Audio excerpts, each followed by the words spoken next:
This video is about how you can talk to colleagues in FE about pay. It's been put together by your Eastern and Home Counties UCU Regional Office to support FE branches in local pay bargaining. It's aimed at reps and anyone that wants to get involved in talking to others about pay. This short video explains why it is important to talk about pay, how you can start a conversation about it, and how conversations can help you build a campaign and win on pay. I'm Ronnie Kershaw, a national organiser with UCU. Today, I'm very pleased to say that I'll be asking UCU President Janet Farrer about pay conversations, how to have them and why they're important. Thank you, Janet, for taking part in this discussion. No problem. Great. So first of all, if we start off, please can you explain what are the benefits of talking to members about pay? Yeah, absolutely. And I should say I'm delighted to be doing this. I think it's really important. So pay is obviously something that lots of our members care about. Don't need to tell anybody that we're in a cost of living crisis, that inflation is through the roof, and even when we're not in these extreme times that we're in now, people work in order to be able to pay for the stuff that they want to do. So it matters, and if it matters to our members, then it's worth talking about. And of course, in general, in FE, we are overworked and underpaid, and it's something that we can kind of galvanise our members around. Definitely, totally agree with you. So how would you start a conversation about pay? Well, I mean, it depends on the context, I suppose.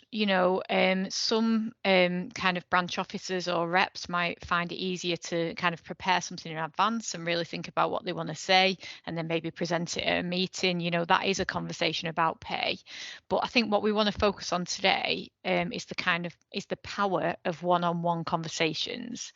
And I don't think that any of us should kind of underestimate how important it is to hear from people working in FE and working on the ground and talking about this stuff rather than it coming from kind of some faceless headquarters body in the sky, but ultimately, having these kind of conversations and starting these kind of conversations does take practice. And I don't mind telling you that I'm still practicing all of the time, these kind of conversations, making sure that you can get the most out of them. So in an ideal world, you would have the time and space to have a proper conversation with someone. So, can you start a meaningful conversation on pay in the canteen queue? Probably not.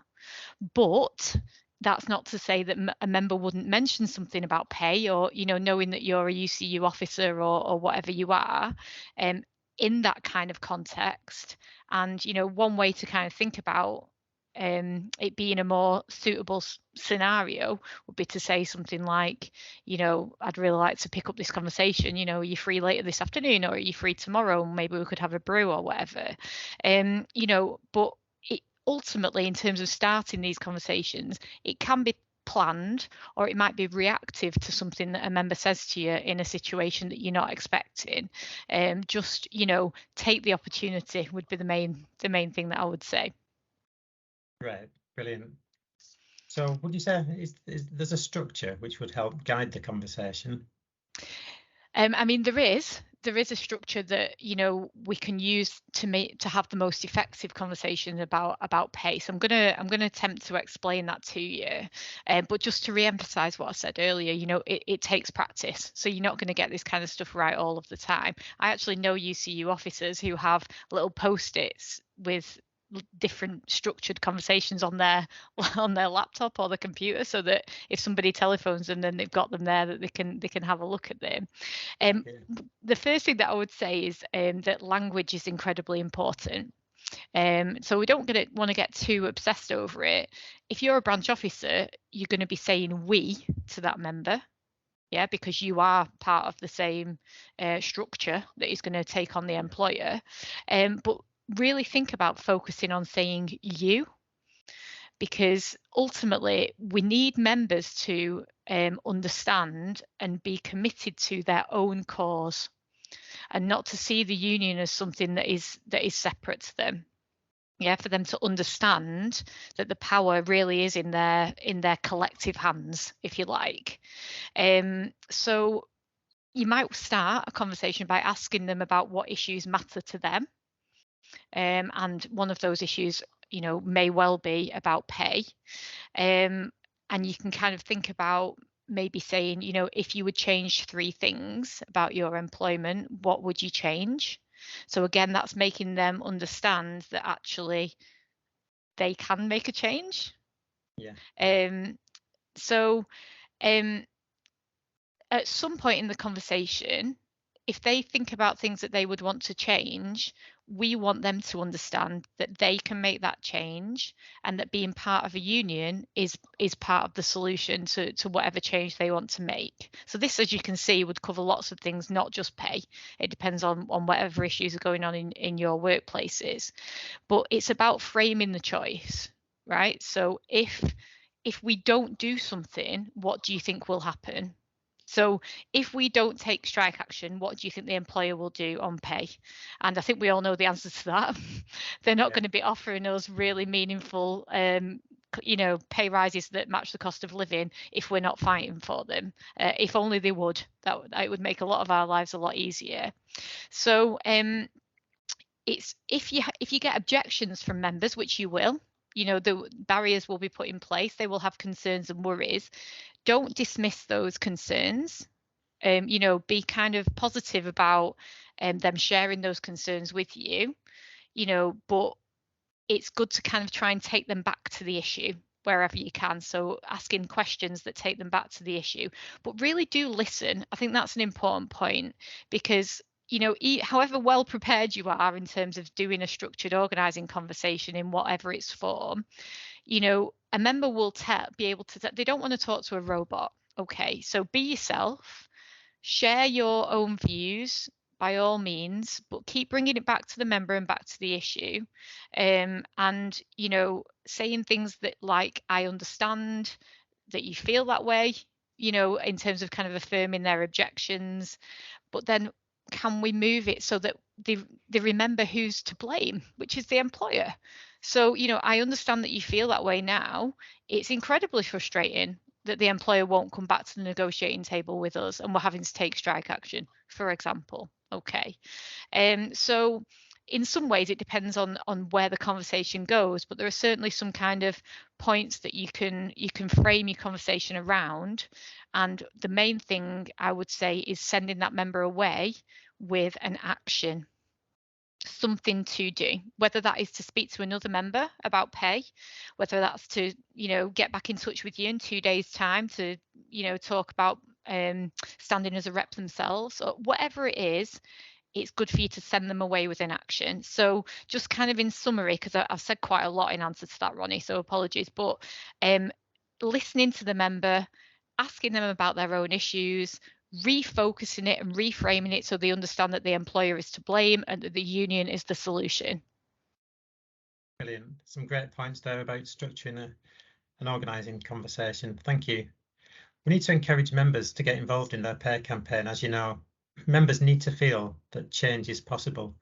What are some good points to raise that will make members feel excited or enthused about pay? It's a real good question. I think in general in the trade union movement, we need to be a little bit better about sharing our successes, because we do have successes all over the place. And there have been some really great wins across FE over the last few years and the other sectors that we represent. And we are one union, of course. So be armed perhaps with some successes that you know about. That might be locally to you within your region, or it might be beyond that. Can you talk about what they won at Hugh Baird College in the Northwest, for example?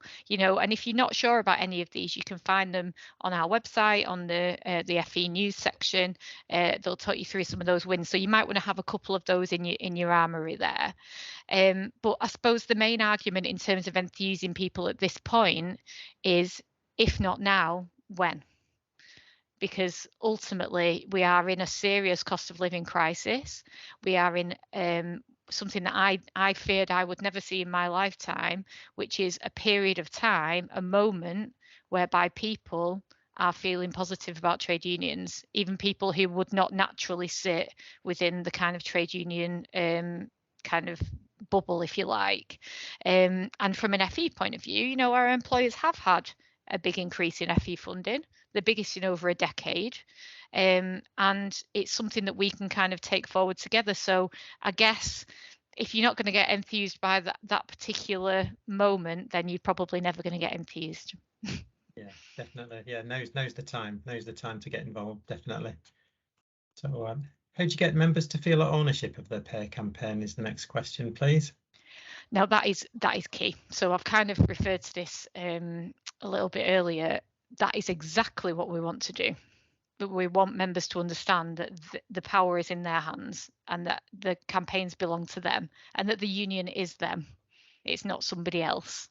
Yeah. So I think one of the main things is looking to channel their kind of anger and their despair, which they're inevitably going to be feeling, and redirecting it at the employers, like I said earlier, because the power really is in the hands of our members and they need to understand that. Yeah, definitely too. Good. Thanks very much for that, Janet. I'd now like to ask you a couple of more challenging questions. Oh, go for it. First of all, whatever member says the college has no money, so it's pointless campaigning on pay. So this, to be honest, this is a really common concern that I hear genuinely all over the place. And quite often it's because people have heard this from the employer and they don't have any reason to doubt it. But we do need to challenge that. I've just mentioned it. We've had the biggest increase in FE funding that we've had in over a decade. In UCU, a lot of people have done a lot of work across the regional offices, but also within head office, digging deeper into the accounts of FE employers. We even did a webinar about how you can, look at your employers' accounts and understand them, because employers will try and kind of bamboozle us, especially if they know we're not kind of accounts or maths people, for example.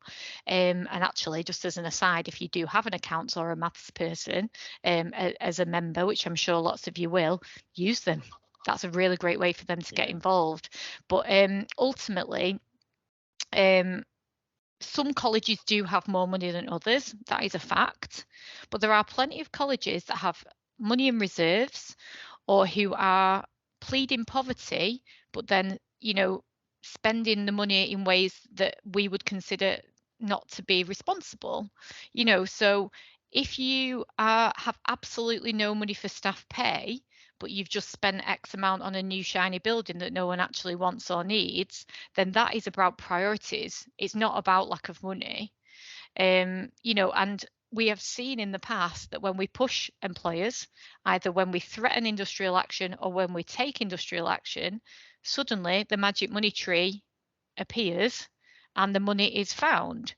So we need to, when we are negotiating with our employers and then when we're having this conversation with members, buildings and consultants and all the other things that they spend money on actually could be redirected to their biggest and most important resource, which is their staff. And ultimately, that is going to have a hugely positive impact on the students. If you asked your average student whether or not they would rather have a shiny building or a lecturer, for example, who is paid well and with good terms and conditions, it's pretty much a no-brainer for most students. They understand where the value of their education lies, and that is in the people who are delivering it. And that includes, of course, support staff, exam staff, everybody who works around, not just in the classroom.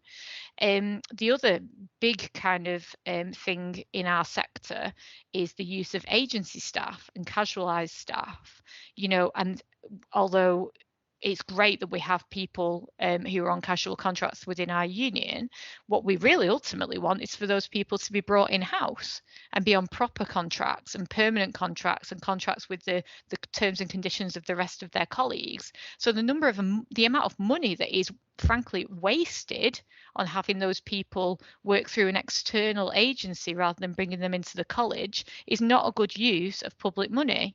So I think it's about talking to our employers and getting our members to understand that it's about redirecting money that is there in a way that is going to be investing in their most important asset, which is the staff. Yeah, definitely. It's the staff that make the college, and it's about choices, isn't it, as you say?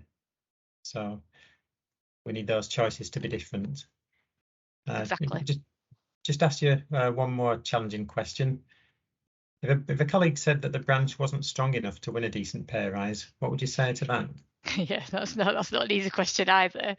I would remind that member, you are the union. Yeah, get involved. Yeah, If you don't like the way that this branch is being run or think it's being effective, then put your money where your mouth is, if you'll excuse the pun.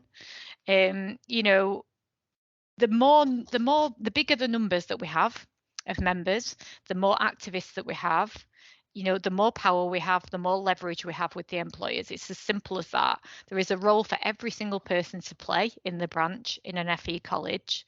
And we can win together, but we need everybody on board. So it's about, again, redirecting that kind of worry, I guess. yeah, no, totally agree, definitely. Now, just to round up what we've discussed, why do you feel it's important to talk about pay and what difference does it make? Yeah, absolutely. Well, ultimately, this issue is not going away. And as I alluded to earlier, if we sit around and wait for our employers to offer us a decent pay rise that matches the cost of living, whatever that situation in society is, and now we know that the cost of living is absolutely huge. If we sit around and wait for our employers to do that, we will be waiting a long time. We have to take the reins on this. We have to be proactive, and we need to get the pay rise we deserve as professionals, well-educated professionals that we all are. And that is why it's just so important to focus on pay. Great, definitely. So finally, the last question, what would you say to a rep or member who wanted to talk to colleagues about pay? Yeah, so as an opportunity to just kind of sum up what I've said, I guess, ultimately have the conversation. Don't be scared of having the conversation. Just because I've given you a really complicated way of it weighing in terms of structure, etc., have the conversation. Don't worry about getting it wrong. It's better to have the conversation than not. And if you want and it makes you feel more secure, especially if you're newer perhaps to the union or to a rep role, prepare some arguments in advance, think about it. But ultimately, the main message from me is be yourself and be honest, because people can tell. If you don't mean it, or if you're reading it from a script in your head, people can tell. Tell them your own story. Tell them why you're angry. Tell them why you're fed up. Tell them why you're involved in the union. Tell them why you want to talk about pay, why you want to get a decent pay increase. Tell them why collective action gives you energy, yeah, to be able to do this kind of stuff. And ultimately, as difficult as it might be, if we are forced into taking industrial action by our employers, and nobody does that lightly, okay, but we are forced sometimes to take industrial action, we will. But it can be an incredibly joyful experience taking industrial action. I've been on some lovely picket lines where there's been singing, dancing, and chatting and all sorts. It's about feeling part of something. It's about recognizing that being in a trade union is being part of a community. It isn't about somebody doing something for you somewhere that you have no agency in. So I just want to leave you with what is, in my opinion, as a trade union studies teacher, the most important image that we have in trade unions. It's a very, very old image, and it's a very simple one. If you have one stick, you can break it. If you put that stick in a bundle with lots of other sticks, you cannot break it. It doesn't matter how strong you are. So that is what collective action means to me, standing together with your fellow members to do what's right.